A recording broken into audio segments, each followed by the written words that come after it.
pleasure for me to be here. And as I mentioned off camera, and I want to say on camera, it's an honor to be able to do this interview with you, Richard. Thanks. So I'm Michael Brazzel. Um, I'm been a member of NTL since somewhere around 84, 85, something like that. Okay. Um, I'm a white man, 84 years, heterosexual, cisgender, pantheist, upper middle class, military veteran, um, walk with a cane, have hearing issues, and I'm a survivor of incest. And that's something that's been very much a part of my life and part of my healing, part of my work, and probably why I'm really invested in racial and social justice. So is there, I think I might have mentioned I'm in Columbia, Maryland, but I don't remember. Is there anything else, Richard, that No, that's strikes pretty you? much it. The others we're going to get into now to talk about your own experiences with NTL, and dating back, you said, to 84 is when you joined NTL. So that's quite a bit of a history.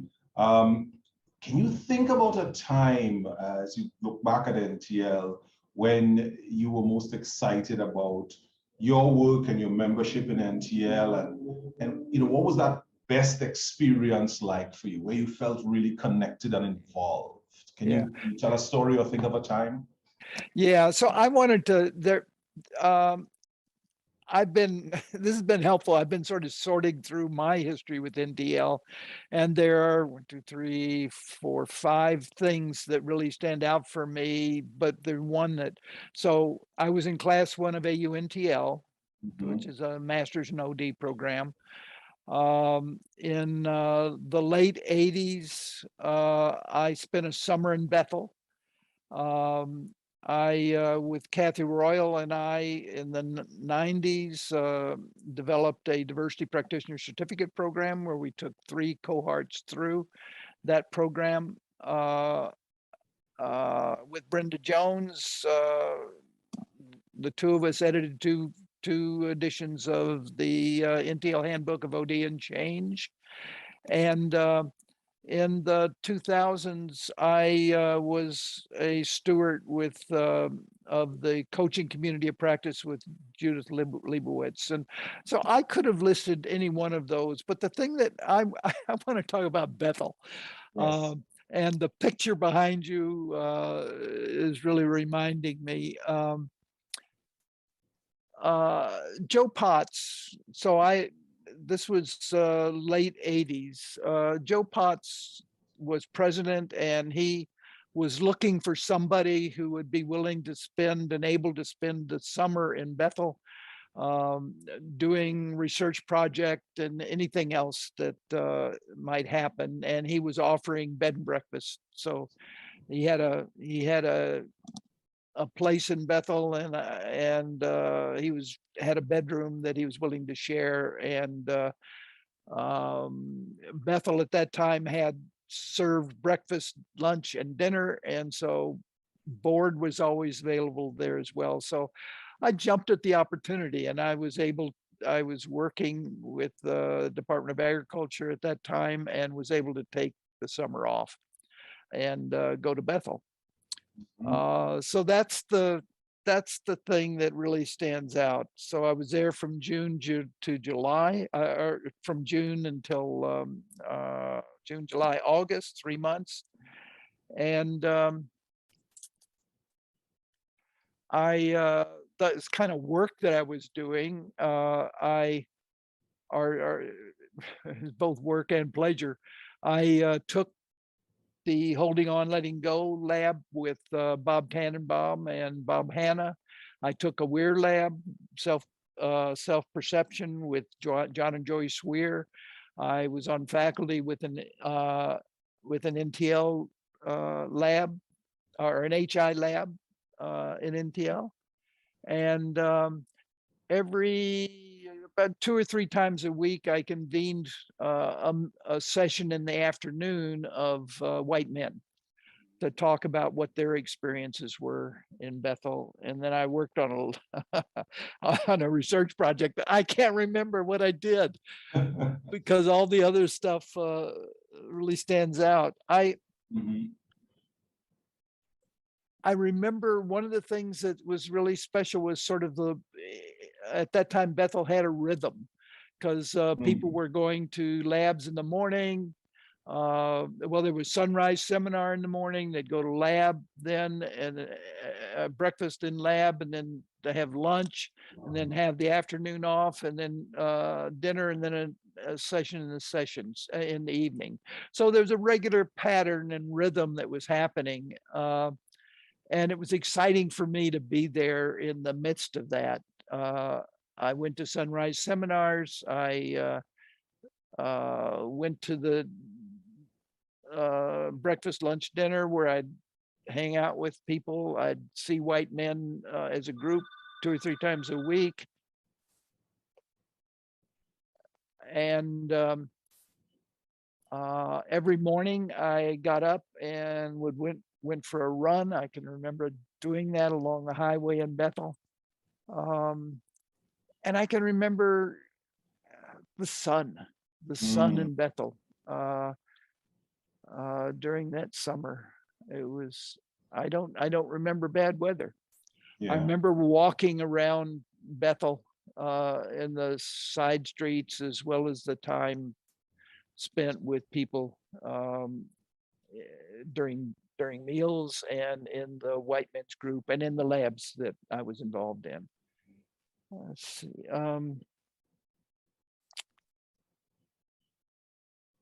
I think that I think that's the things that really are standing out for me. It was the learning. Mhm.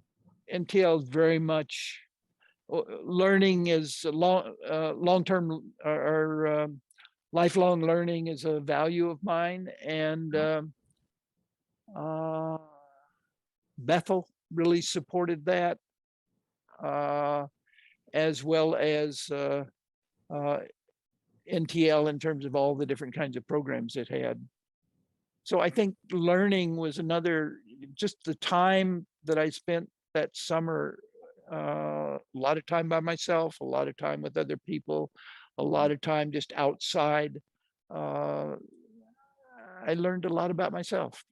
Yeah. Is there a particular event or interaction or story that stands out about that summer in Bethel in particular? Um,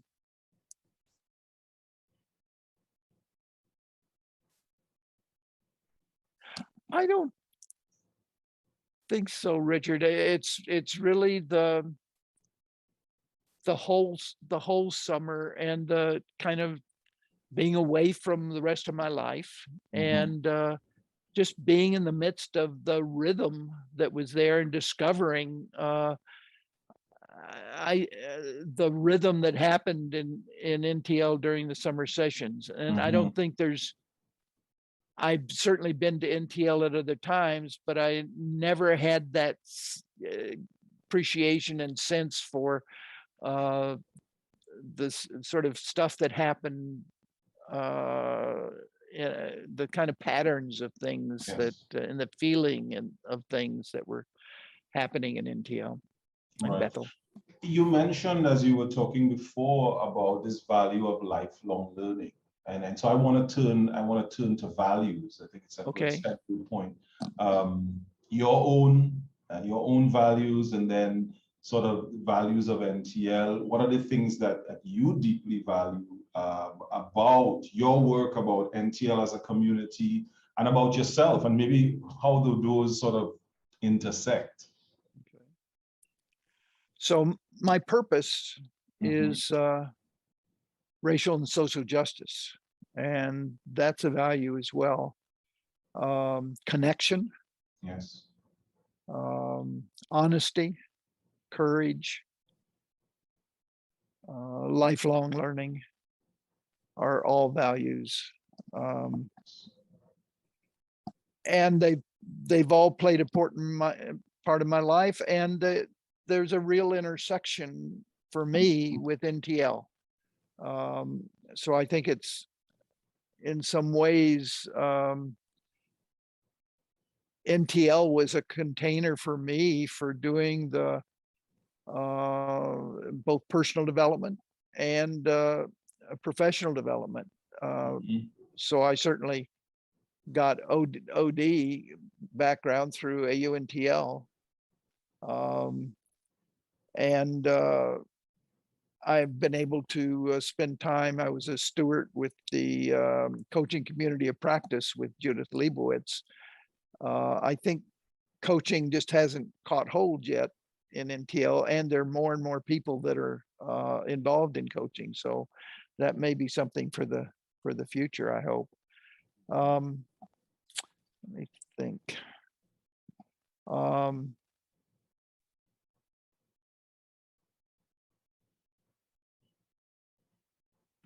I think that the NTL has given me an opportunity to, it's a funny place. You can do whatever the heck you want to do if you're willing to figure out how to make it happen. NTL just kind of a container for people to do in the context of the values and the purpose to do what they would like to do. And so that's been a major contribution to me, as well as NTL is a place to meet, has been a place for me to meet people that I just admire a great deal, and that have had a big impact on my life. Elsie Cross, Fred Miller, Judith Katz, certainly Kathy Royal, Lennox Joseph, Brenda Jones, Joe Potts, I mentioned. Charlie and Edie Seashore. Charlie sponsored me into NTL. Bailey Jackson, Evangelina Hovino, Daisy Rios, all of who really challenged me and supported me in my really life's journey. NTL has come to be a, there are other professional associations in my life around coaching, around OD, but NTL really has come to be a professional association that not only supports my professional development, but also my personal development. I mentioned early on being a survivor of incest, and so I think part of my journey, part of my path has been healing from that, and NTL has really supported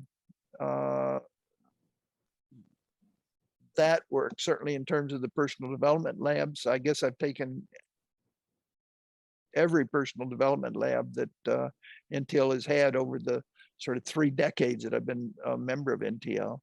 Yes. So I'm wandering now, Richard, so you'll need to. Yeah. Well, and that's okay. As you talk about, within the organization, the community of learning, the ability or the freedom to, and the way you put it was, do whatever the heck you want if you could find a way to do it, which for me sounds like experimentation in this process of lifelong learning. Can you tell a story or tell an experience about creating something or doing that, whatever you wanted to do, or trying something as within the last 30 years? Does something stand out for you? Well, certainly the diversity practitioner certificate program that I did with Kathy Royal. So we, Kathy and I were sort of talking about that and wanting to figure out if we could create something. And so we did. In the process, we got lots of people, NTL members involved, a lot of people from the LC White Cross Associates, EYCA network, involved as faculty. Got 3 cohorts that went through. I just had a man from the first cohort Hmm. called me just to say hello out of the blue, and um, and he's a realtor now. He wasn't at that time when he went through the program, Yes. and he is doing social justice work through the National Association of Realtors. So, there must be there are probably other stories of people that have been through the program. There are some NTL members who went through the program. Sakari Pinnick is one uh, who've had not only an important impact in the world, but also an important impact in NTL. So that has been exciting, and it just happened because Kathy and I sat down and we put time into it. We never got an income from it. It was a totally volunteer work, as all the other people, the faculty that were involved in the program volunteered their work. We couldn't figure out how to make it financially strong enough so that we could pay the faculty. And that's probably why it stopped happening. It was a unique program. There's been nothing like it, and I hope that anywhere in the country. And I hope that I know the social justice hub is wanting to have a program like that, and I hope that's possible. Yeah, I'm curious about, and I know you did this with Kathy Royal, who is a member of the board, emeritus member as well. What was your specific contribution? What stands out for you in terms of your contribution to that program? Well, I was the white man partner. We had 4 people actually, the faculty that started the core faculty, Rick Huntley, myself, and Kathy, and a woman from Ireland as the white woman. So I don't think, my contribution was really working with Kathy to make it happen and to keep it in existence, to recruit faculty, to recruit participants, and to work with the participants. So I have a hard time saying carving out something that I was particularly that was mine. I certainly had a passion for the thing, and Kathy did as well. It was really a joint effort with Kathy. Yeah, it's really good stuff. Sometimes the best work I imagine that we do in the world is not necessarily the work that we're paid for, that we can figure out how to make economically viable, but important work all the same. Yeah. Same. I think in my history, in my life,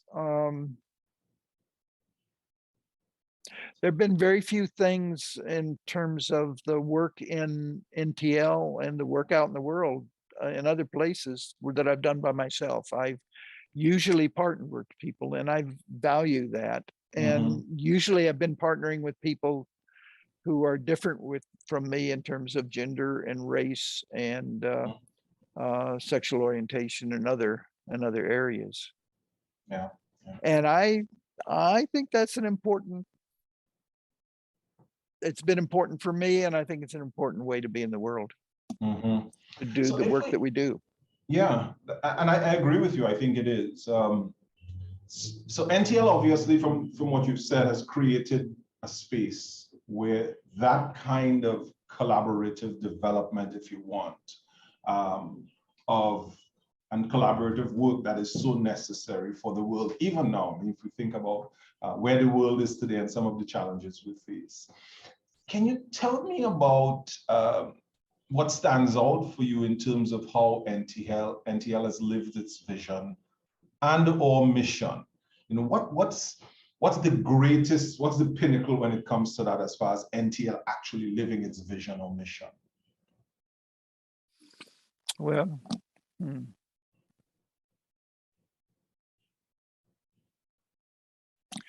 well, I think it's certainly, I think we really struggled in NTL with, as is true for other organizations as well, with how to live into a social justice mission.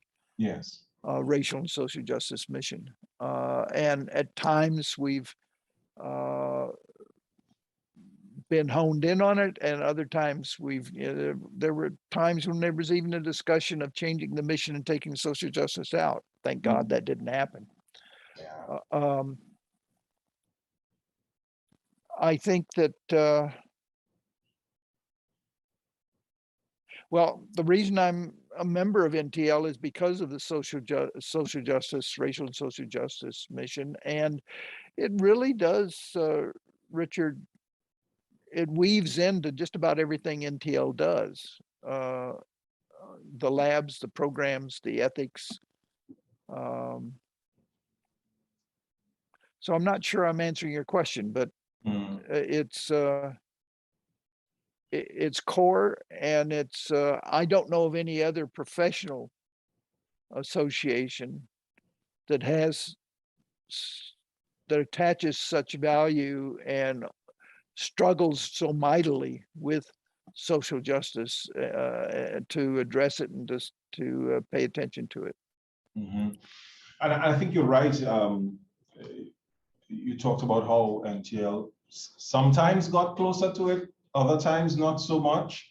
And yeah, that struggle is real for many organizations. And social justice is not the easiest thing to place your hands on, I imagine. But was there ever a time that you can think about where it looked like we're really focused on it, on this business of social justice? As an organization, we're really focused on it, and we were trending in the right direction. Can you remember such a time?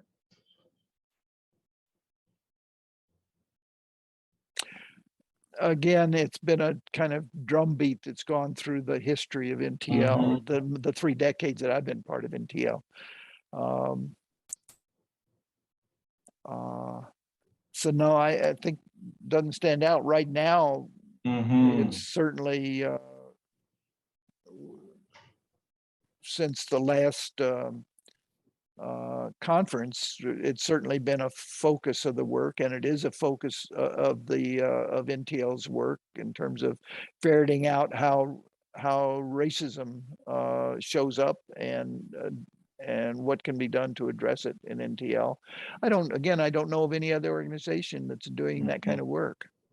So maybe that value is really, and you can tell me, I'm offering this to you, notwithstanding the variation and the drumbeat, the organization continues to work towards or work in that direction. Notwithstanding the challenges. I'm just wondering out loud. Well, I think that that's certainly the case, and it's work that I know a couple of other organizations that have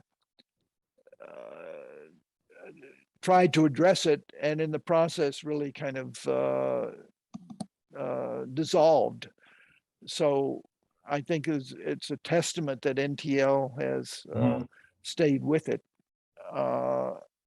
through its life that I know of its life, and made some significant changes, some significant efforts around living into racial and social justice as a mission. Okay, let's turn our attention to the future. I'm sorry? So I'd like to turn our attention to the future. If you had 1 or 2 wishes for NTL, for the community, to contribute to a preferred or an ideal future of the organization, what would those 1 or 2 things be? So an overall one is that NTL lives. I really want it to stay alive. Mhm. Uh, so the two wishes, one of them is that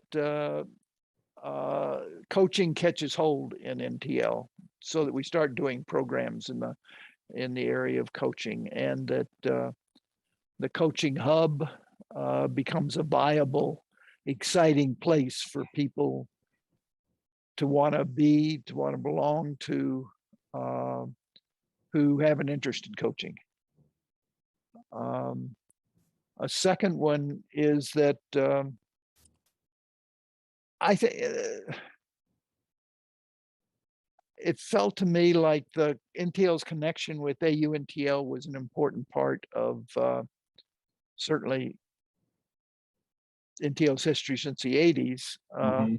And I'm hoping that NTL can figure out how to reconnect in some way or another with an academic organization or some other organization that supports face-to-face learning, face-to-face experiential education. Mhm. It feels to me like a kind of core piece of who NTL is, and that kind of partnership uh, was an important thing for NTL in the past, and I'm hoping that that's something that can happen in the future. Mhm. Mhm. So you said two things that coaching catches hold, and that's coaching is very popular right now. Just globally, you hear about so many people who are getting into that. So I can see how that can be useful.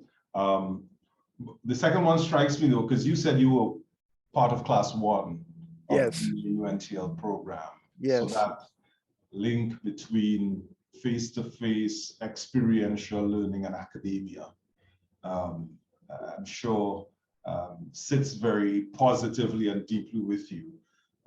What do you think that would look like though in the modern world?